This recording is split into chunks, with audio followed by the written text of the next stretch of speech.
Hello दोस्तों, मैं अभय Yadav NC academy की ऑनलाइन क्लास में आपका फिर से बहुत बहुत स्वागत करता हूं। हम लोगों ने लास्ट वीडियो में व्यंजन पढ़ रहे थे और व्यंजन में हमने एक आधार पढ़ा था। लास्ट जो आधार था हमारा वो था प्राणत्व, यानी प्राण वायु या श्वास के आधार पर। तो उसमें जब मैंने आपको लास्ट पढ़ाया था तो मैंने अल्पप्राण और महाप्राण के बारे में बताया था।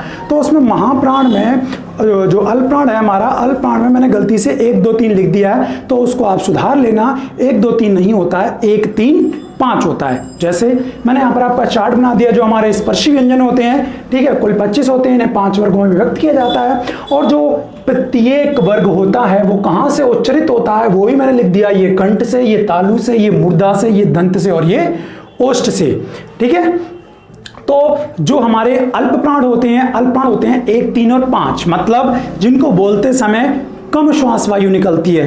मैंने आपको प्रैक्टिकली बताया था, जैसे आप का बोलेंगे तो कम वायु निकलेगी, लेकिन जैसे आप खा बोलेंगे तो ज्यादा वायु निकलेगी। तो ज्यादा का मतलब महा और कम का मतलब अल्प। तो अल्प में कौन कौन सा आ जाएगा?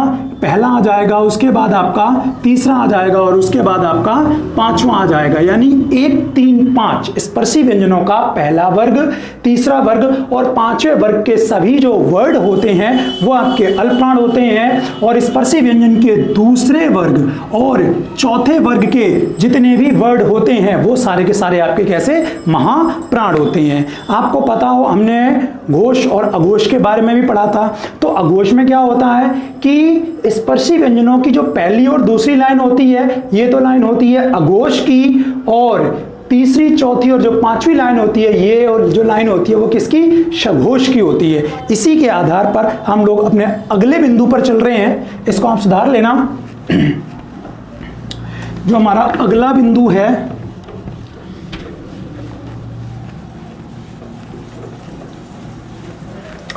वह है उच्चारण के आधार पर व्यंजनों का वर्गीकरण। वो है हमारा उच्चारण के आधार पर व्यंजनों का वर्गीकरण। और उच्चारण के आधार पर जो व्यंजन होते हैं वो होते हैं 8।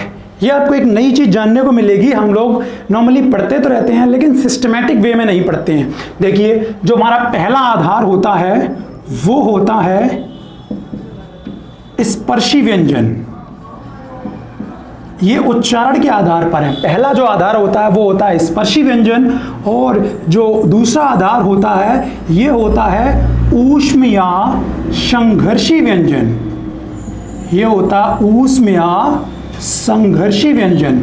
और जो तीसरा आधार हमारा होता है उसको हम लोग बोलते हैं स्पर्श संघर्षी व्यंजन। स्पर्श संघर्षी व्यंजन। और जो चौथा आधार होता है उसको हम लोग बोलते हैं नासिक्य व्यंजन, जो नाक और मुख से उच्चारित किए जाते हैं, नासिक्य व्यंजन। और जो हमारा पांचवा होता है उसको हम लोग बोलते हैं संघर्षहीन व्यंजन। संघर्षहीन व्यंजन। अभी आपको इनके बारे में पूरी डिटेल मिल जाएगी, पूरी जानकारी मिल जाएगी। और जो हमारा छठा होता है वो होता है प्रकंपित व्यंजन। प्रकंपित व्यंजन। और जो सातवां होता है वो होता है हमारा पार्श्विक व्यंजन। वो होता है हमारा पार्श्विक व्यंजन। और जो अंतिम 8वां होता है वो होता है उच्छिप्त व्यंजन। जो 8वां होता है ये हमारा होता है उच्छिप्त व्यंजन। अब देखिए इनके बारे में सही से सुनिए। जो हमारे स्पर्शी व्यंजन होते हैं, अब मैं बात किसके आधार पर कर रहा हूं? उच्चारण के आधार पर। तो उच्चारण के आधार पर जो हमारे व्यंजन होते हैं 8 वर्गों में बांटा गया। और जो पहला है वो स्पर्शी व्यंजन है। वैसे तो हमने स्पर्शी व्यंजन ये पढ़ रखे हैं कि 25 होते हैं, लेकिन यहाँ उच्चारण के आधार पर जो स्पर्शी व्यंजन होते हैं ये कुल इनकी जो मात्रा होती है 16 होती है। अब ये 16 कहाँ से आते हैं? जो हमारा ये का वर्ग होता है, टा वर्ग होता है, ता वर्ग होता है और ये पा वर्ग होता है। मैंने इसमें यहां पर कौन सा वर्ग छोड़ दिया है? चा वर्ग छोड़ दिया है। तो चा वर्ग को छोड़कर का वर्ग, टा वर्ग, ता वर्ग और पा वर्ग के प्रथम जो 4 वर्ड होते हैं उनको लिया जाता है। एक वर्ग में अगर 4 वर्ड लेंगे तो 4 वर्ग में कितने हो गए, 4 चौके 16 वर्ड हो गए। तो इन 16 वर्डों को हम लोग क्या कहते हैं, स्पर्शी व्यंजन कहते हैं। किसके आधार पर, उच्चारण के आधार पर। आपको बात समझ आई? हम लोग कौन सा वर्ग छोड़ देते हैं, चा वर्ग छोड़ देते हैं, और बाकी के जो 4 वर्ग बचे हुए हैं इनमें से भी हम लोग कितने वर्ड लेते हैं, प्रथम 4 वर्ड लेते हैं। जो 5वां पंचमाक्षर होता है उसको इसमें शामिल नहीं किया जाता है। इस प्रकार एक वर्ग में अगर 4 तो 4 वर्ग में 4 चौके 16 वर्ड हो जाते हैं, और ये 16 वर्ड स्पर्शी व्यंजन होते हैं। किसके आधार पर होते हैं, उच्चारण के आधार पर होते हैं। उसके बाद बात आती है ऊष्म या संघर्षी व्यंजन की। इसके बारे में मैं आपको पहले से भी बता चुका हूं, लेकिन ये किसके आधार पर होता है ये नहीं बताया था। ऊष्म या संघर्षी व्यंजन होते हैं 4। कौन कौन से होते हैं, ये होते हैं शा, शा, शा और हा। ये हमारे 4 होते हैं। उसके बाद बात आती है, और मैं आपको बताया भी था कि ऊष्म या संघर्षी का मतलब क्या होता है। ऊष्म का मतलब होता है क्या, गर्म, यानी जिन व्यंजन वर्णों को बोलते समय, ठीक है, हमारी स्वर तंत्रियों में गर्माहट उत्पन्न हो जाती है, उन्हें ही हम लोग बोलते हैं ऊष्म या संघर्षी व्यंजन। उसके बाद बात आती है स्पर्श संघर्षी व्यंजन।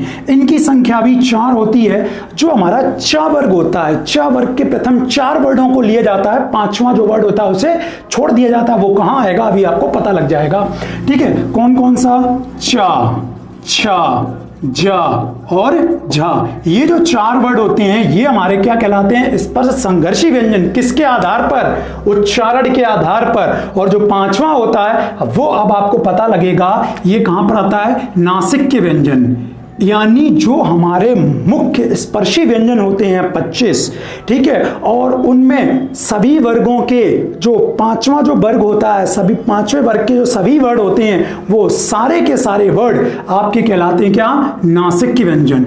नासिक के व्यंजन को हम लोग क्या बोलते हैं, पंचमाक्षर बोलते हैं, यानी 5वां अक्षर। देखिए मैंने यहां पर भी चारों वर्गों के, ठीक है, 5वां अक्षर छोड़ा था, और इस चा वर्ग में भी 5वां छोड़ा था। यानी यहाँ के 4 और 1 ये कुल मिलाकर जो नासिक के व्यंजन हमारे होते हैं यहाँ पर वो कितने हो जाएंगे, 5 हो जाएंगे। ठीक है, पंचमाक्षर होते हैं ये। और उसके बाद नासिक का मतलब क्या होता है, जिन व्यंजन वर्णों को बोलते समय जो हमारी श्वास वायु होती है वो मुख के साथ साथ किससे और निकले, नाक से निकले, उसे हम लोग बोल देते हैं नासिक के व्यंजन। उसके बाद बात आती है संघर्षहीन व्यंजन। संघर्षहीन का मतलब भाई क्या होता है, मैंने आपको अंतस्थ पढ़ाया था, अंतस्थ में पढ़ाया था 4 होते हैं, या, रा, ला और वा। या और वा जो होते हैं वो कैसे होते हैं, अर्धस्वर होते हैं, और अर्धस्वर ही संघर्षहीन होते हैं क्योंकि इन्हें बोलते समय बहुत ही कम, ना के बराबर अवरोध उत्पन्न होता है, इसीलिए इन्हें नाम दिया गया है संघर्षहीन। और इनकी जो संख्या होती है वो कितनी, 2। पहला कौन सा होता है, या, और दूसरा कौन सा होता है, वा। इनका जो दूसरा नाम होता है वो कौन सा होता है, इनका जो दूसरा नाम होता है वो होता है अर्धस्वर। ठीक है, उसके बाद बात आती है प्रकंपित। इसके बारे में भी हम लोग चर्चा कर चुके हैं। प्रकंपित या लुंठित, यानी जिन व्यंजन वर्णों को बोलते समय हमारी जीभ थर्राती है, ठीक है, तो उसको हमने नाम दिया है प्रकंपित। और इसकी संख्या कितनी होती है, 1। और ये क्या होता है, रा। और ये कहां से उच्चारित किया जाता है, मूर्धा से। ठीक है, फिलहाल ये किसके आधार पर हम लोग सब बात कर रहे हैं, उच्चारण के आधार पर बात कर रहे हैं। उसके बाद बात आती है पार्श्विक व्यंजन की, और पार्श्विक व्यंजन के बारे में भी हम लोग बात कर चुके हैं। ये भी एक होता है और जिसे हम लोग बोलते हैं ला।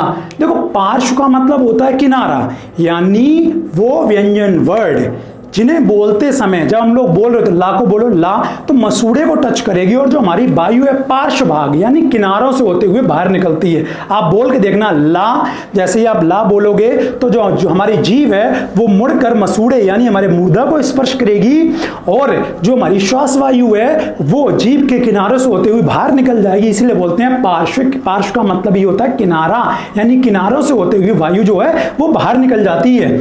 उसके बाद बात आती है उच्छिप्त व्यंजन। इसके बारे में हम लोग अभी अलग से भी चर्चा करेंगे, बस इतना जान लीजिए अभी कि उच्छिप्त व्यंजनों की जो संख्या होती है वो होती है 2।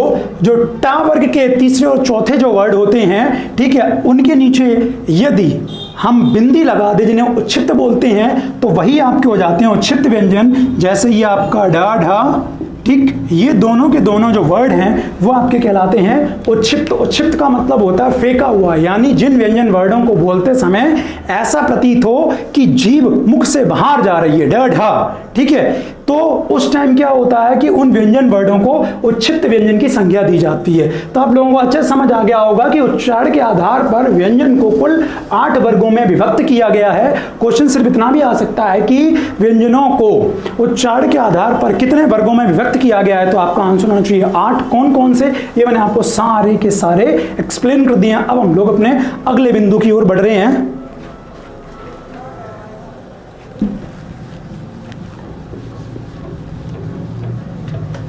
जो हमारा अगला बिंदु है, अगले बिंदु में आधार तो नहीं आएंगे, लेकिन जो अन्य व्यंजन वर्ड होते हैं वो हमारे आ जाएंगे अन्य व्यंजन वर्डों में। अन्य व्यंजन वर्डों में जो हमारा सबसे पहला आ रहा है वो आ रहा है संयुक्ताक्षर या संयुक्त व्यंजन। यह आ रहा है संयुक्त व्यंजन। देखो, संयुक्त का मतलब मैंने आपको स्वर में भी पढ़ाया था। वहां पर क्या पढ़ाया था कि जब 2 स्वर मिलकर एक तीसरे नए स्वर वर्ड का निर्माण करते हैं, वहां 2 स्वर मिलकर एक तीसरे नए स्वर का निर्माण करते हैं। लेकिन यहां क्या होता है कि 2 व्यंजन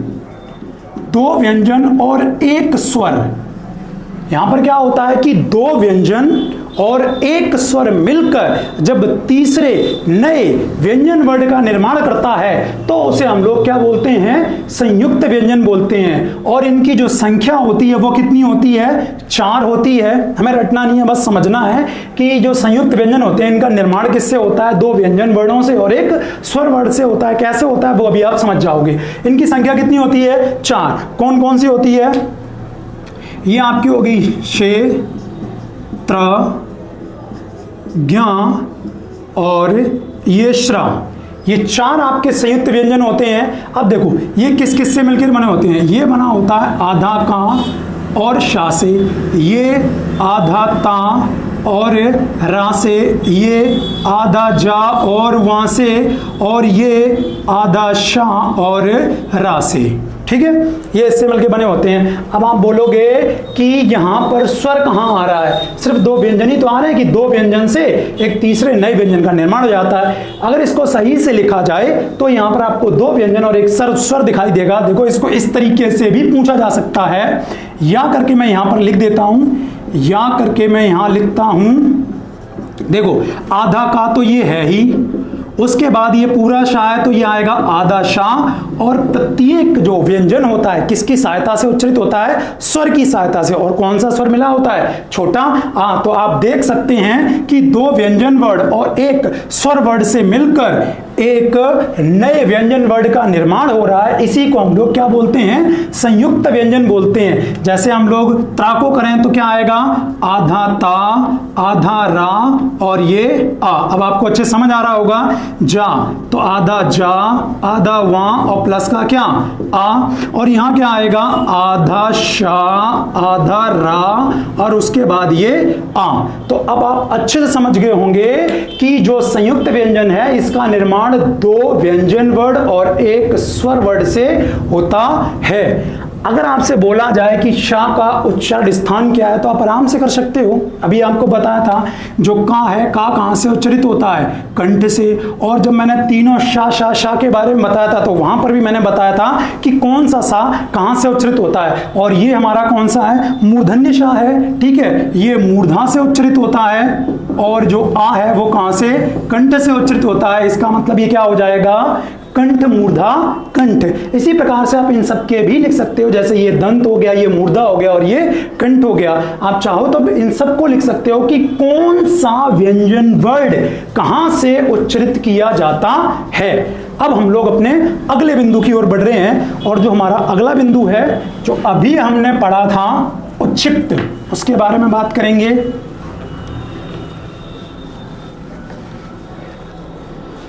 जो हमारा अगला पॉइंट है वो है उच्छिप्त व्यंजन, द्विगुण व्यंजन, निर्मित व्यंजन। ठीक है, इन्हें आदि आदि नामों से जाना जाता है। अब इसे अलग अलग नामों से क्यों जाना जाता है, देखो वास्तव में उच्छिप्त का मतलब होता है फेंका हुआ। उच्छिप्त का मतलब होता है फेंका हुआ, ठीक है।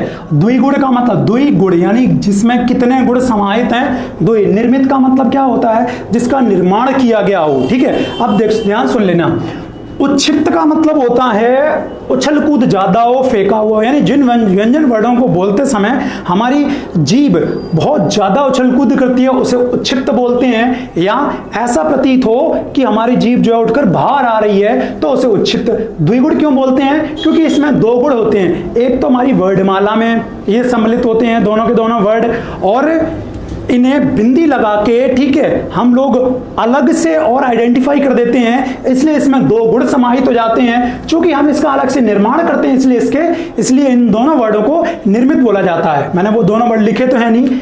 उच्छिप्त, द्विगुण और निर्मित जो व्यंजन होते हैं इनकी संख्या होती है 2। ये हमारे टा वर्ग के होते हैं, टा वर्ग के।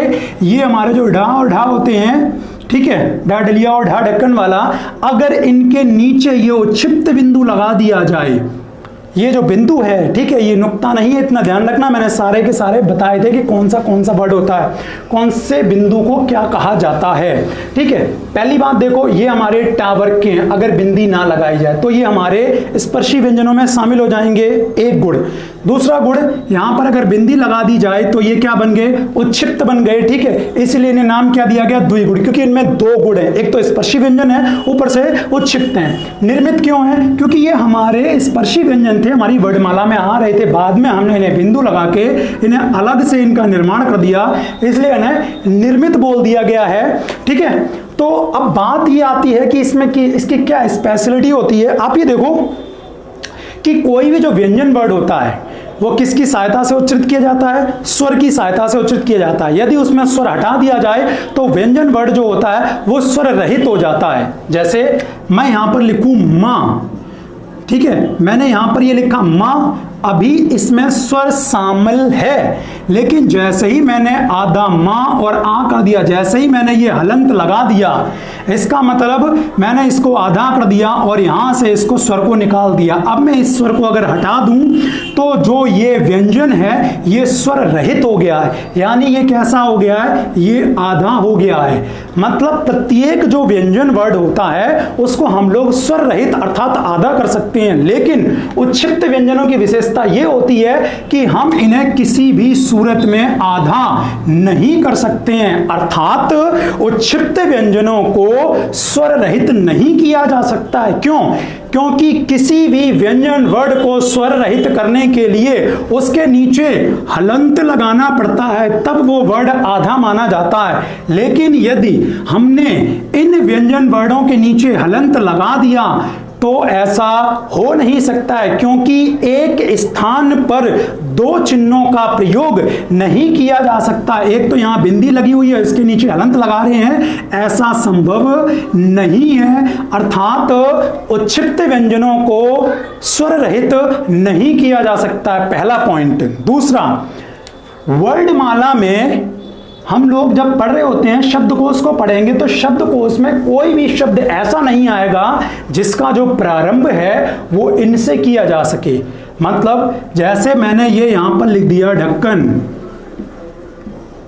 मैंने यहां ढक्कन लिख दिया, आप ये नहीं देखोगे कि इसके नीचे बिंदी आ जाएगी। मतलब ऐसा पूरे हमारे हिंदी शब्दकोश में कोई वर्ड नहीं है, ठीक है, जिसकी शुरुआत इन उच्छिप्त व्यंजनों से हो सके।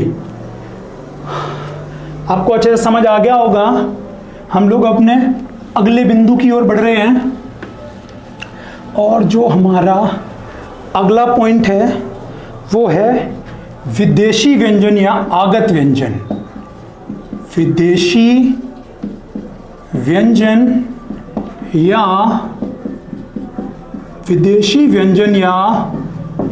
आगत व्यंजन। विदेशी व्यंजन या आगत व्यंजन, जैसे हमने विदेशी व्यंजन या स्वर व्यंजन पढ़ा था, इसी प्रकार आगत स्वर पढ़ा था, इसी प्रकार यहां पर आगत व्यंजन होता है। तो सीधी सी बात है, आगत है, विदेशी का मतलब होता है बाहर से लिए गए, यानी वे सभी व्यंजन वर्ड जो दूसरी भाषाओं से हमारी भाषा में सम्मिलित किए गए हैं उन्हें हम लोग विदेशी व्यंजन बोल देते हैं, विदेशी, ठीक है, आगत व्यंजन बोल देते हैं। और इनकी कुल संख्या जो होती है 5, लेकिन मुख्य रूप से जो इनकी संख्या होती है वो होती है 3। मैं फिर से आपको रिपीट कर देता हूं, आगत व्यंजनों की कुल संख्या होती है 5, लेकिन मुख्य रूप से जो प्रचलन में है वो है 3। अब ये 5 कौन कौन से हैं? एक है हमारा क, ख, ग, जा और फा, ये 5 है। मैंने आपको बताया था। अब देखो यहां विदेशी हम लोग कैसे लिखेंगे, इनके नीचे लगाएंगे नुक्ता, और आपको अच्छे से पता है नुक्ता मैंने क्या बताया था, जो ये हमारी खड़ी पाई होती है, खड़ी पाई के आगे जो बिंदी लगती है इसको हम लोग बोलते हैं नुक्ता। तो इसमें नुक्ता चिन्ह का प्रयोग करना है। का के आगे लगाएंगे, यहाँ खा के इस खड़ी पाई के आगे, यहाँ इस खड़ी पाई के आगे, यहाँ इस खड़ी पाई के आगे और यहाँ इस खड़ी पाई के आगे हमने इस चिन्ह को लगा दिया। अब ये हमारे, वैसे तो अब ये चिन्ह ना लगाएं तो ये हमारे वर्णमाला के वर्ड हो जाएंगे, लेकिन जैसे ही हमने इनमें नुक्ता लगा दिया अब ये हमारे विदेशी व्यंजन हो गए हैं, ये हमारे आगत व्यंजन हो गए हैं। ठीक है, मुख्य रूप से इनकी संख्या 5 होती है, लेकिन अगर हम लोग देखें कुल संख्या जो 5 होती है, लेकिन मुख्य रूप से जो प्रचलन में है वो 3 है। कौन कौन से? एक है हमारा खा, एक है हमारा जा और एक है हमारा फा। वैसे तो सर्वाधिक जो प्रयोग होता है वो जा और फा का होता है, लेकिन अगर आपसे पूछा जाता है मुख्य रूप से तो आप 3 बताओगे, खा, जा और फा, और अगर कुल पूछे जाएंगे तो आप बताओगे 5, का, खा, गा, जा और फा। वैसे तो इनका प्रयोग लगातार कम होता जा रहा है, लेकिन जब शब्दों का अर्थ की बात आती है तो ये शब्दों के अर्थ को भिन्न कर देते हैं, वहां पर इनका प्रयोग आज भी है, आज भी किया जाता है। जैसे मैं थोड़ी देर के लिए यहां पर एक वर्ड लिख देता हूं, जैसे मैंने यहां लिखा राज। राज का मतलब होता है शासन करना, लेकिन अगर मैं नुक्ता का प्रयोग कर दूं, मैंने लिख दिया यहां पर राज, ये नुक्ता का प्रयोग कर दिया, तो अब ये राज शासन न रह के क्या बन गया? रहस्य बन गया। मतलब ये तुरंत शब्दों के जो अर्थ होते हैं उन्हें बदल देते हैं। जैसे मैंने यहां पर लिख दिया जरा, ये जो नॉर्मल जरा है इसका मतलब होता है बुढ़ापा, इसका मतलब होता है बुढ़ापा, लेकिन जैसे ही मैंने यहां पर नुक्ता का प्रयोग किया जरा, तो जरा का मतलब होता है तनिक या थोड़ा, तनिक या थोड़ा। जैसे और भी बहुत सारे वर्ड हैं, जैसे मैंने यहां पर लिख दिया फन, तो इस फन का मतलब होता है जो सिर का ऊपर का हिस्सा होता है ये फन, लेकिन जैसे ही मैंने इस फन में यहां पर नुक्ता का प्रयोग किया तो इस फन का मतलब हो जाएगा आपके अंदर कितनी योग्यता है, कैपेबिलिटी है, उसके लिए कहते हैं ना कि फन हर फन मौला। ठीक है, हमेशा इसमें जो गुण है इनके जो फॉर्म है वो बरकरार रहती है, उसको हरफन मौला बोलते हैं। इसी प्रकार मतलब वैसे तो इनका प्रयोग कम हो चुका है, लेकिन जहां शब्दों में विभेद करना होता है वहां पर आज भी इनका प्रयोग प्रचलन में है, इनका प्रयोग किया जाता है। अब हम लोग पढ़ते हैं अपने अगले बिंदु की ओर, और जो हमारा अगला बिंदु है वो है नासिक्य व्यंजन। वैसे नासिक्य व्यंजन के बारे में हम लोग पढ़ चुके हैं, लेकिन फिर भी एक बार देख लेते हैं कि नासिक्य व्यंजन का मतलब क्या होता है। ये रहा नासिक्य व्यंजन। देखो नासिक्य का मतलब क्या होता है?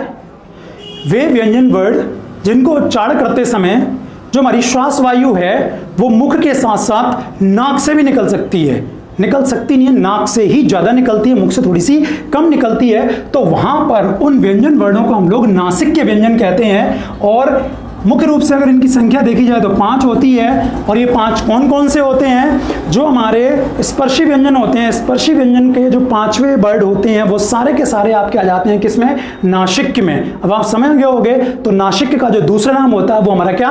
पंचमाक्षर भी होता है। ठीक है, अब हम लोग अपने अगले बिंदु की ओर बढ़ते हैं, और जो हमारा अगला बिंदु है वो है द्वित्व व्यंजन।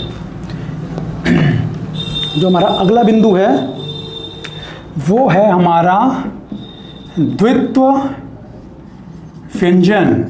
देखो द्वित्व व्यंजन का मतलब क्या होता है? जब एक शब्द में एक ही व्यंजन को 2 बार प्रयोग किया जाता है, पहले आने वाला व्यंजन आधा और उसके बाद उसी व्यंजन को पूरा लिख दिया जाता है, मतलब इन दोनों के बीच में स्वर नहीं होता है, तो वहां पर आपका होता है द्वित्व व्यंजन। दोबारा बोलता हूं, जब एक शब्द में एक व्यंजन वर्ड 2 बार आए, जब एक शब्द में एक व्यंजन वर्ड 2 बार आए, पहला आने वाला आधा और दूसरा पूरा हो, अर्थात उनके बीच में स्वर न हो, तो वहां पर क्या होता है? द्वित्व व्यंजन होता है। ठीक है, जैसे मैं आपको एग्जांपल दिखा दूं, जैसे मैंने यहां पर लिख दिया दिल्ली।